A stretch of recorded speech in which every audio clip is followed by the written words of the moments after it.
chers parents, Wagner là, ils sont devenus maintenant Africa Corps. Ça veut dire les cadavres d'Afrique. Les gens, normalement, on souhaite même qu'ils n'ont qu'à mourir en Afrique. Parce que Wagner là, ça sonnait un peu trop américain. Donc, quand Evgeny Prigojine a été massacré par Poutine, qui a bombardé son hélico avec un missile, c'est la sous-section du ministère russe des armées qui a pris le contrôle de Wagner. Et ils ont changé le nom pour donner maintenant Africa Corps. Mais ce que beaucoup de personnes ont oublié, il y a quelque chose qui fait que le Wagner ne peut pas se battre. Parce que c'est qui un soldat Wagner? Faut pas regarder la grosse caricature bête que tu vois là pour dire ouais c'est un Rambo. Non, non, non, non, non, non. Derrière chaque soldat de Wagner, ce qu'on appelle aujourd'hui Africa Corps, chaque soldat que tu vois là, c'est quelqu'un qui n'avait plus de place dans la société russe. C'est quelqu'un qui a violé des enfants. Ce sont des psychopathes. Ce sont des criminels condamnés à perpétuité. Ce sont des gens qui n'avaient plus aucun espoir d'être repris dans la société russe. Et donc, on se dit, mais pourquoi nourrir ces personnes? Pourquoi dépenser sur eux alors qu'on peut les utiliser pour aller créer le cafouillage quelque part dans le monde et puis ça peut nous profiter. Donc les Russes s'asseyent, ils disent, bon, vous là, vos vies ne valent plus rien. Nous, on ne va pas vous garder indéfiniment en prison jusqu'à ce que vous mourrez. On vous fait une proposition. Vous partez au Mali, vous partez en Centrafrique, vous partez en Libye, vous partez en Syrie. Si vous partez là-bas, vous allez aller faire la guerre là-bas. Quand vous allez aller faire la guerre là-bas, si vous revenez vivant, eh ben, on va vous donner une chance. Et en plus de cela, on va vous donner de l'argent, on va vous payer. On va signer des partenariats avec ces pays-là. Mais si vous mourrez là-bas, là, il n'y a aucune compensation. Parce que déjà, même chez nous, ici, vous êtes déjà des hommes morts. Parce que quand tu as condamné à la prison, à la vie, là, c'est parce qu'on n'a pas envie de te nourrir pour perdre de l'argent. Donc, on te donne une occasion. Tu t'en vas, si tu meurs là-bas, là, il n'y a aucun... C'est comme s'il n'y a rien qui est mort. D'où le nom Africa Corps. Si tu meurs là-bas, même Pikini, on ne donne pas à quelqu'un. On ne parle même pas de toi. Maintenant, si tu veux aussi, tu restes en prison. Mais là, nous, on va faire ça vite. Nous, on va te dire vite. Donc, c'est des gens, à la limite, qui n'ont pas de choix. Donc, quand eux, ils arrivent au front, là, quand ils arrivent dans leur pays, là, eux, ils se disent quoi? Mais, pourquoi je vais me laisser tuer alors que si je sors vivant de cette situation, j'aurai un semblant de vie et je ne vais plus retourner en prison lorsque je serai rentré en Russie. Donc, la première chose qui traverse leur tête, quand ils quittent la Russie pour aller en Afrique, pour aller dans les zones de guerre, c'est d'abord de ne pas mourir. Et c'est la chose la plus normale. Qui parmi nous ici a envie de mourir? Donc, il faut comprendre la psychologie de chaque élément de Wagner ou Africa Corps. Ils ne viennent pas pour mourir pour vous. Ils viennent simplement, l'accord que la Russie signe avec le Mali, là, non seulement il était prisonnier, ce qu'il ne gagnait pas là, il gagne ça. Mais en plus encore là, s'il s'arrange à être vivant, il rentre avec de l'argent et il reprend sa vie. Est-ce qu'une telle personne peut mourir? Voilà toute la question. Et c'est pourquoi à Tinzouaten, c'est pourquoi à Kidal, et c'est pourquoi le 25 avril 2025, vous les avez vus, dès qu'ils ont vu les Touaregs, ils ont appelé que non, ils ne peuvent pas combattre. Parce qu'eux ne sont pas venus pour mourir. Bon, hier, quand Assimi les a reçus, ils disent à Assimi, les 500 qui sont là, comme ce n'est pas suffisant là, faut faire, on va augmenter par 10 ou même par 6, entre 3000 et 5000. Là, comme ça, là, quand ils vont devenir beaucoup, là, la facture va s'augmenter sur le Mali. Depuis Lomé, le ministre français des Affaires étrangères, Jean-Noël Barrot, a posé des mots lourds de sens. La situation sécuritaire au Sahel nous préoccupe tant. Loin d'être une formule diplomatique, cette déclaration sonnait comme une alerte lucide sur une dégradation accélérée. En creux, elle posait des questions essentielles. Que deviennent les États sahéliens lorsqu'ils substituent des alliances étatiques structurées à des partenariats fragiles avec des groupes paramilitaires? Moins de 72 heures plus tard, la réponse s'imposait brutalement depuis le nord du Mali. Dans ce monde-là, rien n'est surprenant pour celui qui veut voir la réalité en face. Ce qui est arrivé au Mali, il y a encore pire qui va venir. Parce que la réalité là, la Russie n'est pas dans un partenariat pour perdre. La Russie ne rentre jamais dans un partenariat pour être le perdant. La Russie ne rentre jamais en partenariat avec quelqu'un pour que les deux parties gagnent. Ce sont les rejetés de la société. Ce sont les parias de la société russe qu'on prend, on crée un mouvement paramilitaire bizarre pour venir encore soutirer de l'argent des États pauvres après avoir pillé les ressources de ces mêmes pays pauvres. Et la caractéristique de ces mercenaires, quand ils sont entre Bamako, là où il n'y a pas de guerre, ils sont très courageux. Quand c'est pour violer les femmes, ils sont très courageux. Quand c'est pour piller les pauvres populations, ils sont très courageux. Mais lorsqu'on leur dit que les forces ennemies sont en face d'eux, ils appellent directement Alger pour dire « Nous, on n'est pas venus pour perdre nos vies ici ». Ils perdent leur courage. Voilà ce que Africa Corps alias Wagner est en réalité. À Kidal, le vernis de la puissance d'Africa Corps a cédé en quelques heures. Encerclés par les combattants du Front de libération de l'Azawad et du Jenim, les 400 paramilitaires russes n'ont pas tenu position. Ils ont négocié un accord clair, leur retrait contre la garantie de ne pas être pris pour cible. En vérité, ils n'ont même pas fait d'effort. Ils disent, non, on ne veut pas mourir, parce que ça n'a jamais traversé nos têtes que de venir mourir ici. Donc là, laissez-nous vivre et prenez ce que vous avez à prendre. Qui aurait pu imaginer que Wagner aurait pu donner un tel spectacle? Ici, on nous dit qu'on parle d'alliance militaire.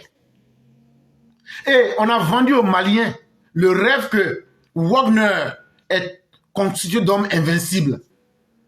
Qui aurait pu imaginer Tim Zwaten? Qui aurait pu imaginer ce 25 avril 2026, ces soldats supposément invincibles dit lever le drapeau blanc? En réalité, c'est une fuite organisée, c'est une fuite assumée, parce qu'ils ne viennent pas pour mourir. Ils ne viennent pas pour lutter. Et ça prouve que leur présence dans ces pays-là, il n'y a aucune idéologie derrière. Mais il faut reconnaître que la suite est très accablante. Ce qu'on ne vous dit pas là, c'est que les hommes d'Africa Corps qui ont levé le drapeau blanc pour sauver leur vie, là, tout le matériel qui a été payé au nom du contribuable malien, tout ce matériel-là, en plus de ce qu'eux-mêmes ils avaient là, il faut aussi dire aux gens, tout ce matériel a été abandonné. Tout ce matériel a été abandonné. Imaginez-vous si vous étiez un soldat malien, dans un partenariat stratégique militaire, celui sur qui vous aviez compté là, lui il lève le drapeau blanc. Comment les militaires, imaginez-vous un peu comment les militaires maliens qui ont une raison de donner leur vie, imaginez-vous à Kidal ce jour-là, qu'est-ce qu'ils ont ressenti? Ça veut dire que l'État central de Bamako les a trahis. On allait prendre des voyous et des bandits pour venir blaguer les enfants des gens qu'on est avec les Russes. Or, les Russes, là, eux ne sont pas prêts à mourir parce qu'il n'y a pas d'idéologie. Ils ne sont là que pour l'argent et ils ne veulent pas assumer. Les soldats maliens n'avaient d'autre choix que de fuir, que de déposer les armes pour leur vie. Et ils ont pris 2 gros camions, on les a parqués dedans comme du bétail et on leur a dit partez. Ça traduit ce que je suis en train de vous raconter là. Est-ce que les mercenaires sont utiles dans un combat? Comme disait Machiavel, les mercenaires ne connaissent ni la fidélité stratégique, ni la solidarité opérationnelle. Leur seule logique, c'est celle de la survie contractuelle. Et là, ils viennent pour vendre leur image, pour chercher à survivre. Même si vous prenez 2 millions de Wagners, d'abord la qualité des hommes que vous avez choisis, ce ne sont pas les bons. De deux, il n'y a aucune idéologie qui peut leur donner le courage de se battre. De trois, ils viennent sur ce terrain d'opération parce qu'ils n'ont pas le choix.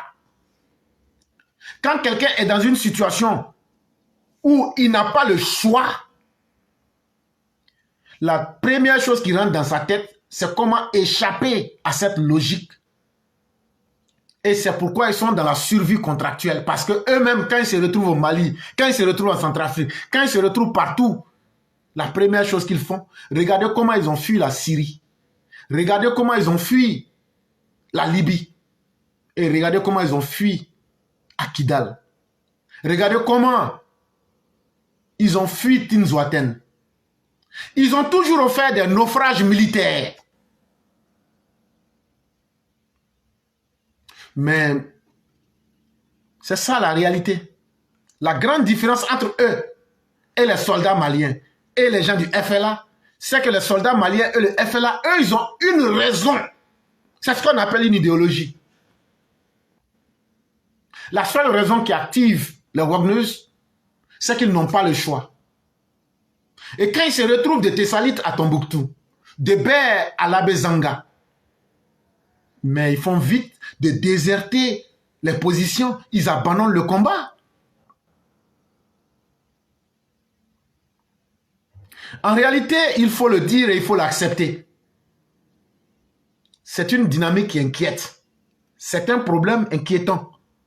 Le Mali a signé un partenariat toxique qui ne lui est pas profitable. Parce que voir le nord du Mali tomber aussi facilement, alors qu'on avait projeté l'image d'une puissance alternative, une puissance qui pouvait remplacer l'Occident, une puissance qui pouvait remplacer le G5 Sahel, une puissance qui pouvait remplacer la CEDEAO. Aux premières heures, quand le Mali tombait comme un château de cartes, et que les soldats d'Africa Corps étaient en train de montrer leur fragilité, leur incapacité à maintenir des positions et leur lâcheté légendaire, qu'est-ce qu'on voyait? C'est Assimi encore qui ressort avec ces mêmes Russes. Ça veut dire quoi? Symboliquement, je vais persister dans la bêtise. C'est le premier message qu'Assimi lance aux uns aux autres. Et ça vient conforter que tous ces événements-là, Assimi est la première personne qui gagne parce que son assassinat contre Sadio Camara, c'est ce qu'il recherchait pour pouvoir contrôler à nouveau le cycle de la bêtise. Il n'est pas allé au chevet du peuple malien. Il n'a pas dit un message au peuple malien. Il n'a pas donné une ligne de conduite au peuple malien, ni à l'armée malienne. Mais c'est les mêmes Russes qui ne produisent pas de résultats là. C'est à eux qu'il allait confier encore le destin des Maliens. Ça veut dire simplement qu'il est déterminé à poursuivre la bêtise. L'opération Barkhane a pourtant donné ses résultats. La MINUSMA donnait ses résultats. Le G5 Sahel donnait des résultats. La CEDEAO donnait des résultats. Quel que soit ce qu'on pouvait leur reprocher. Eux, ils avaient une raison de défendre des positions. Parce qu'il fallait avoir un interlocuteur qui était un gouvernement sérieux. Il fallait maintenir un territoire. Mais aujourd'hui, rien de cela n'existe encore dans le Mali. Et avec cela, on veut que l'armée régulière du Mali, les FAMA, s'engage dans une voie sans issue pour s'offrir à la mort. Non, non. Wagner ne pourra jamais créer une logique de stabilisation. Africa Corps, ils sont simplement là, dans une logique d'opportunisme.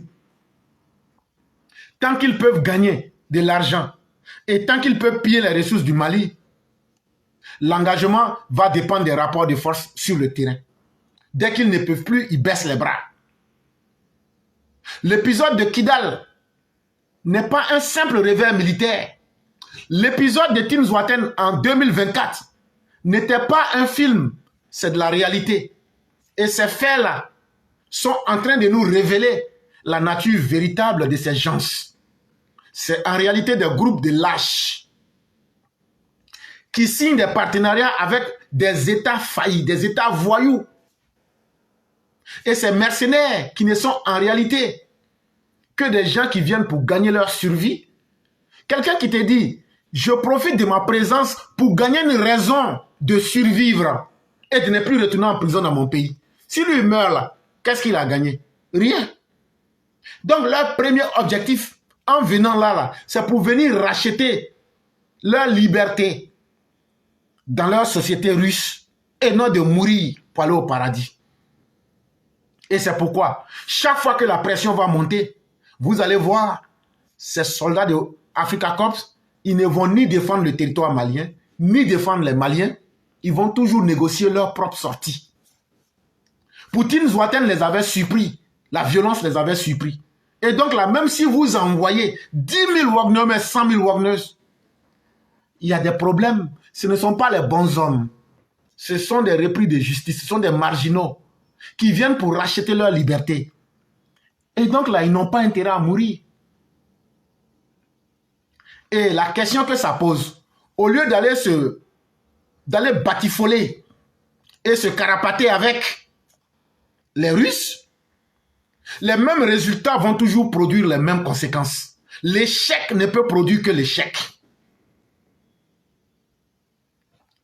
Les pays du Sahel doivent reconnaître que le choix qu'ils ont fait d'aller prendre des hommes inaptes au combat, d'aller prendre des gens qui n'ont aucune idéologie et d'aller prendre des gens qui sont en train de tirer des milliards de ces pays pauvres sans apporter le résultat, cette alliance aura été une perte de temps, une perte de leur territoire et une perte véritable de leur souveraineté. C'est vrai, quand on parle de souveraineté, il n'y a aucun pays dans le monde à qui on peut dire, voilà les partenaires que vous devrez choisir. Mais quand tu choisis les mauvais partenaires, ça devient donc toi-même, tu mets en question ta propre souveraineté.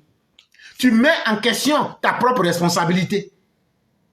Parce que choisir un partenaire qui n'est pas efficace et qui ne répond pas aux questions de sécurité de la population, c'est une erreur qui se paye cash.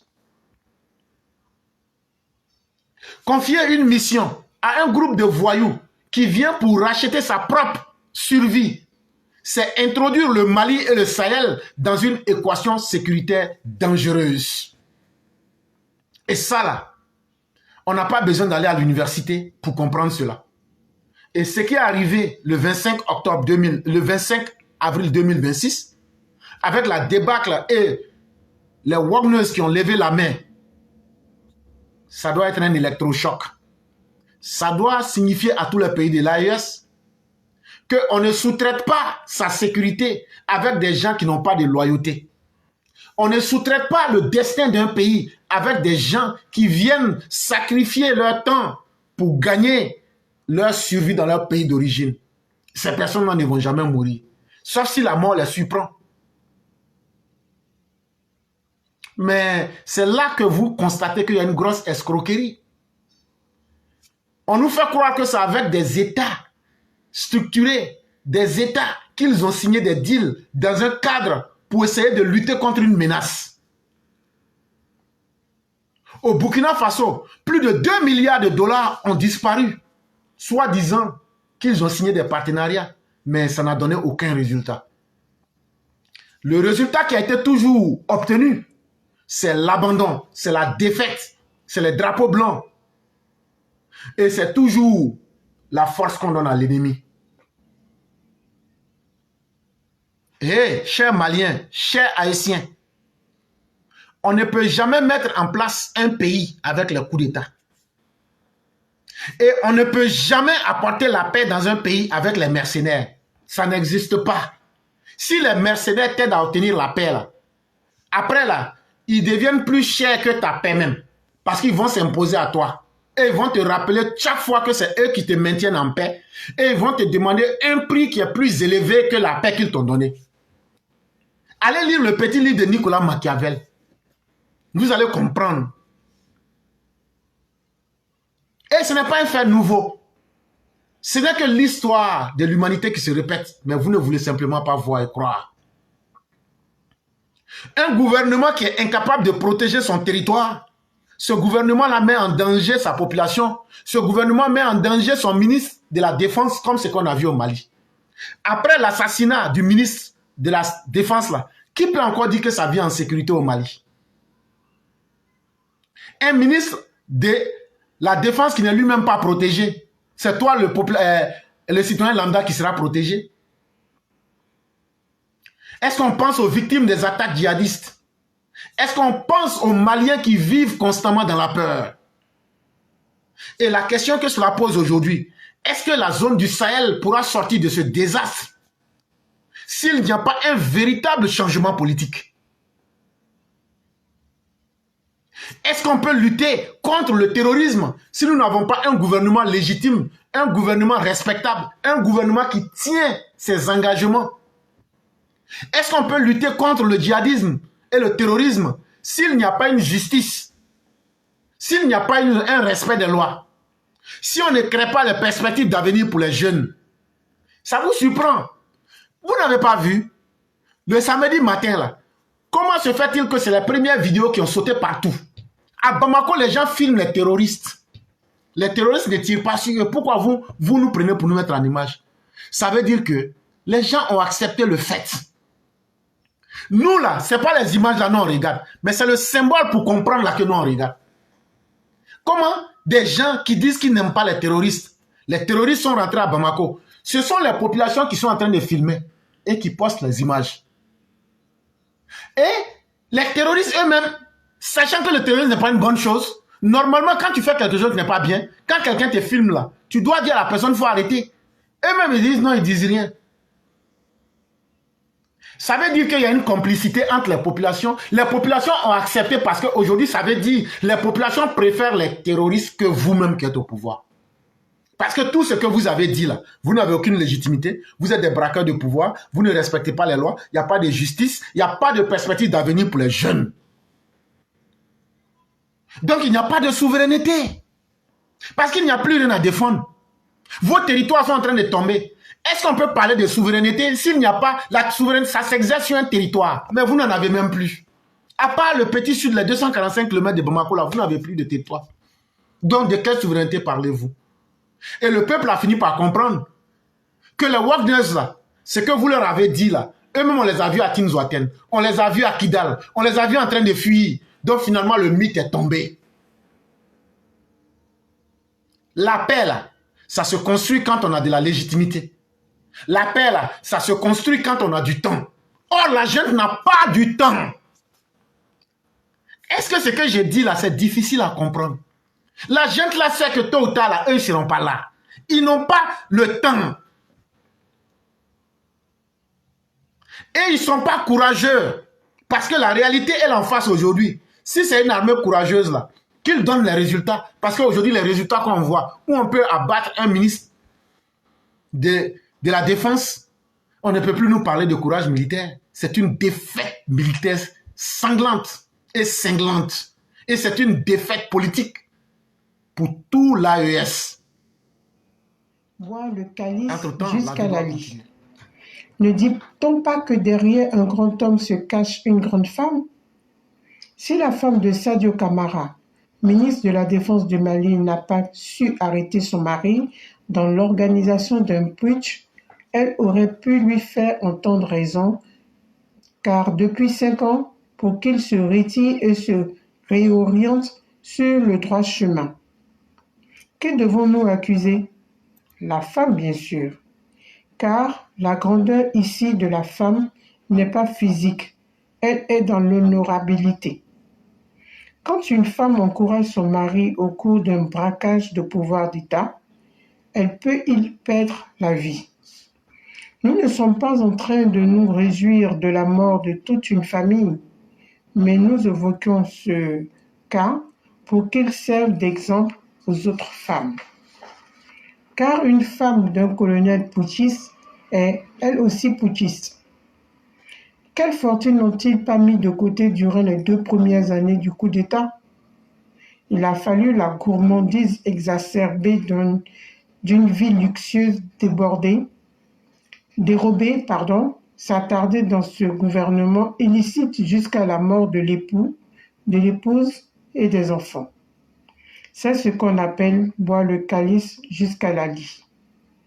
Pour Madame Sadio Camara, la vie luxueuse mal acquise lui a fait perdre la tête au point d'oublier qu'elle était la grande femme qui pouvait protéger par ses bons conseils son mari afin d'éviter cette situation dramatique.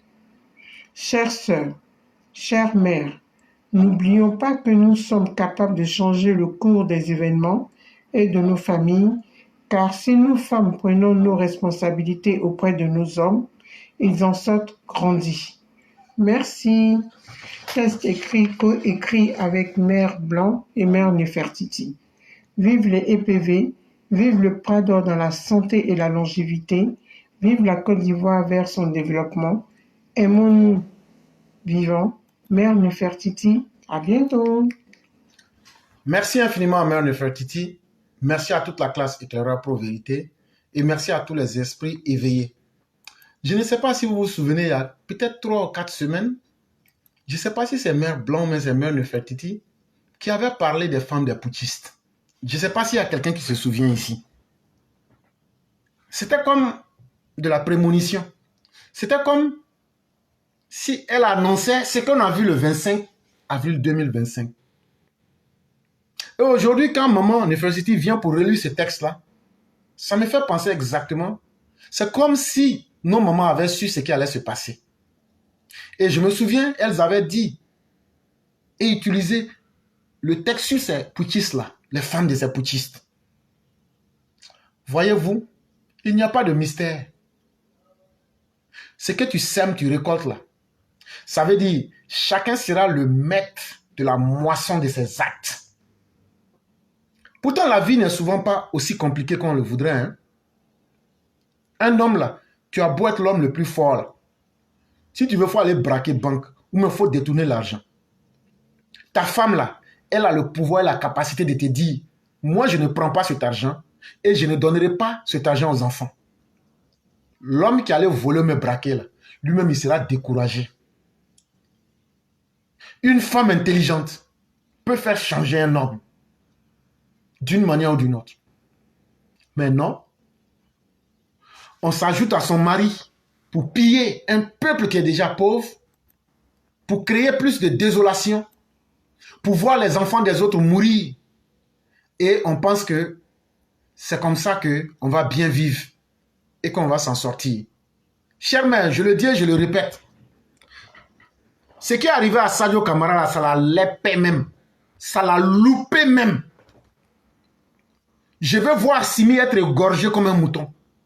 Je veux voir Ibrahim Kaka disparaître à la petite cuillère, même avec des fourchettes, on ne pourra pas ramasser son corps. Moi, je ne prouve que de la haine pour ces personnes. Et je leur souhaite une fin atroce et violente pour chacun d'eux. On vous a dit, oh, il y a les fous partout. De la manière vous dites, vous êtes fous là. C'est comme ça aussi que nous là, on va prendre nos caca pour vous soigner. Moi, je ne souhaite que votre mort, et je ne vous souhaite pas simplement la mort. Hein. Je souhaite que ce soit une mort violente et une mort atroce. Ibrahim Kaka, les 4 colonels coagulés, et puis Tiani. Ne pensez pas qu'on est là, on vous regarde. Hein. Parce que les enfants que vous avez soumis à la mort, les femmes que vous avez fait violer, les hommes que vous avez arrachés à la vie, eux ne méritent pas de vivre. Est-ce que vos vies sont mieux que la vie de ces personnes? Et puis, on va faire de l'hypocrisie? Non. Une vie pour une vie. Et comme vous aviez détruit des millions de vies, toutes ces âmes-là, je m'ajoute à elles pour prier, pour que vos vies finissent très mal. Il n'y a pas de pitié. Allez voir comment les gens sont décimés dans le Sahel. Allez voir comment vous avez détruit la vie des gens. Allez voir comment vous avez détruit la dignité des mères. Et des femmes inconscientes sont là au lieu de conseiller à leur mari. Le pouvoir qu'on a là, tout ça à la fin de la journée, c'est pour l'argent. Temporisons. Pensons maintenant au peuple pour dire, on a fait 6 ans de dégâts. Maintenant, permettons que le peuple puisse vivre dignement. Non. Vous vous accrochez avec vos maris. C'est très bien fait que ils l'ont tué, lui, sa première femme, sa deuxième femme, son fils, avec sa fille. Bon, mais ça vous a loupé. Et c'est très bien fait. Parce que les populations qui sont déplacées, qu'on tue dans les villages et qui sont obligés, les races survivants là, eux aussi leur vie là, c'est une vie. Et donc, ne pas être capable de dire que ce qui est arrivé à Sadio Camara, ça l'a raté même là. C'est faire preuve d'hypocrisie.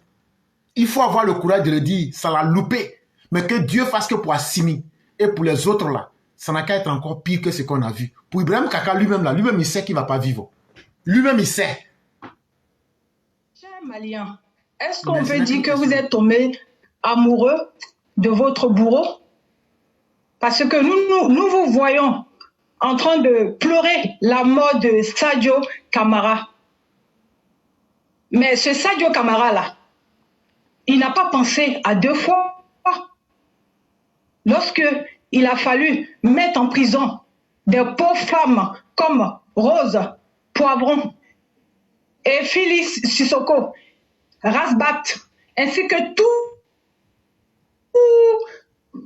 les politiciens qui ont été lâchement mis en prison et tous vos enfants qui ont été massacrés, ils ne sont même pas sortis une fois pour décréter un deuil national. Il a fallu la mort de ce criminel, de Sadio Camara, celui-même qui a envoyé la Russie dans votre pays, celui grâce à qui vos maris ne travaillent plus. Vous êtes affamés, vous êtes dans le noir depuis des mois. Vous avez du mal à circuler dans la sécurité dans votre pays. Vous êtes là, vous êtes devenu la risée du monde. Vous êtes devenu un peuple qui ne fait que mentir. Et c'est cet énergumène que vous pleurez. Vous avez perdu vos cerveaux ou bien c'est quoi? C'est quoi le problème? Vous n'avez pas pleuré pour vos enfants? Vous ne pleurez pas pour vos enfants qui continuent à perdre leur vie dans un combat qui n'en est rien, qui profite à 5 criminels qui ont profité avec leurs enfants, avec leurs femmes, avec toutes les familles, au détriment de votre vie, au détriment de votre sommeil. Ce Sadio Camara, il était dans le noir lorsqu'on allait le décimer avec sa famille comme il le fallait. Il vivait dans l'opulence. Il vivait sous climatiseur. Il mangeait 5 fois par jour avec sa famille. Vous n'avez pas pitié de vous, les peuples du Mali. Vous pensez que ces 5 colonels malfrats qui sont sur vos têtes vous aiment.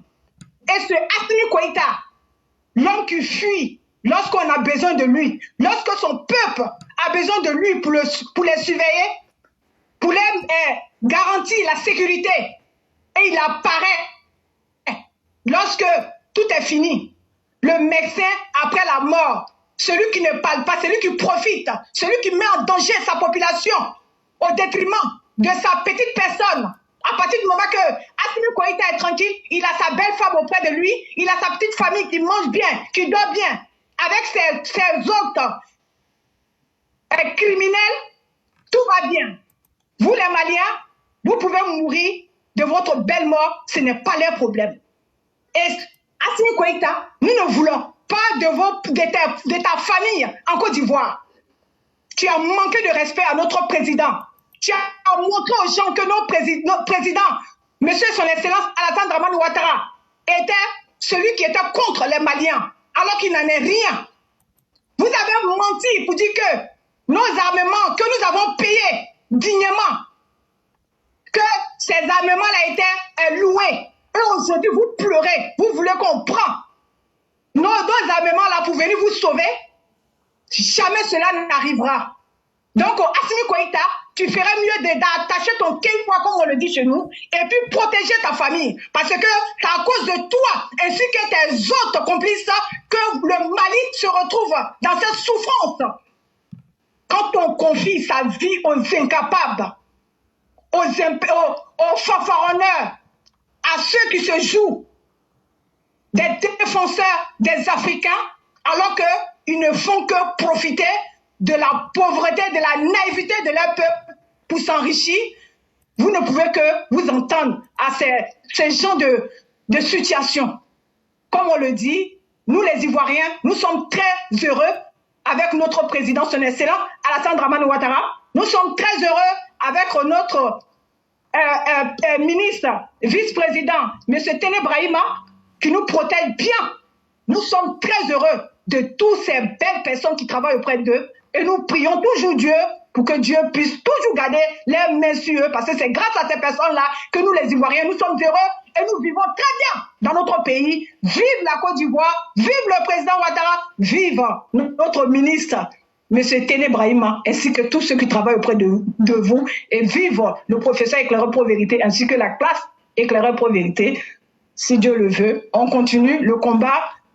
Ça ne c'est pas encore fini, ça ne fait que commencer. Et tant pis à vous, vous les habitants du Mali, comme on le dit, ça ne fait que commencer. Merci beaucoup à vous tous et à demain. Au revoir. Merci infiniment, chère mère. Merci encore pour cette frappe chirurgicale. Vous avez tellement bien frappé. Mais lorsque vous parlez, ça ramène à une question fondamentale. Et c'est bon d'aller à l'école de...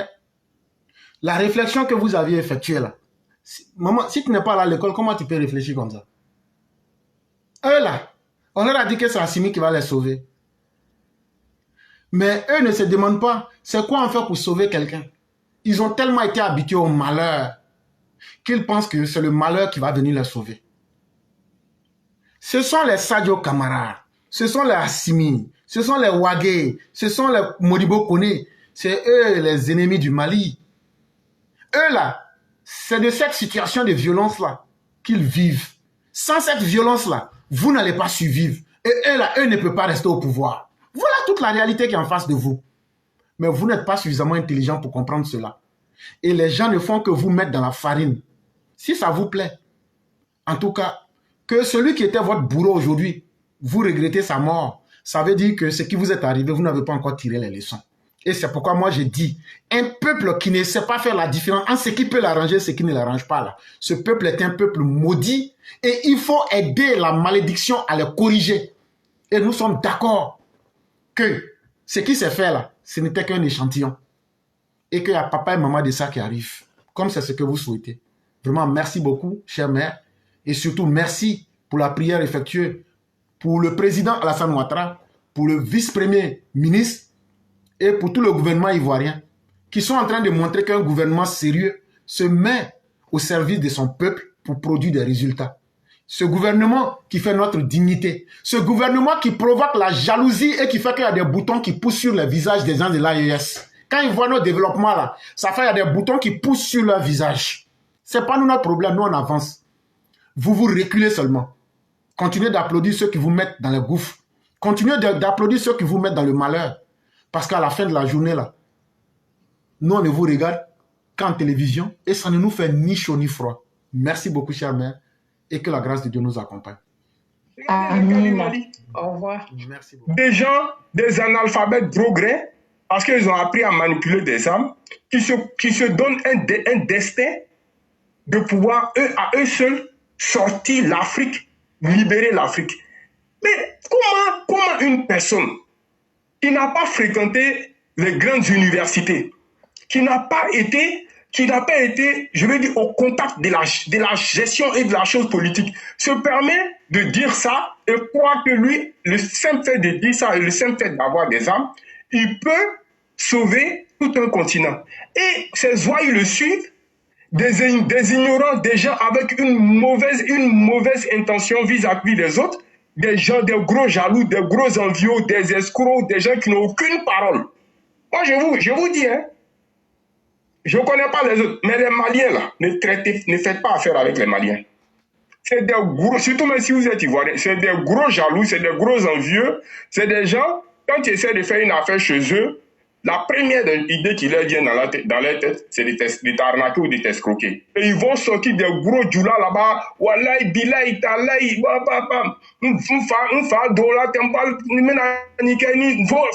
il va te faire tout ce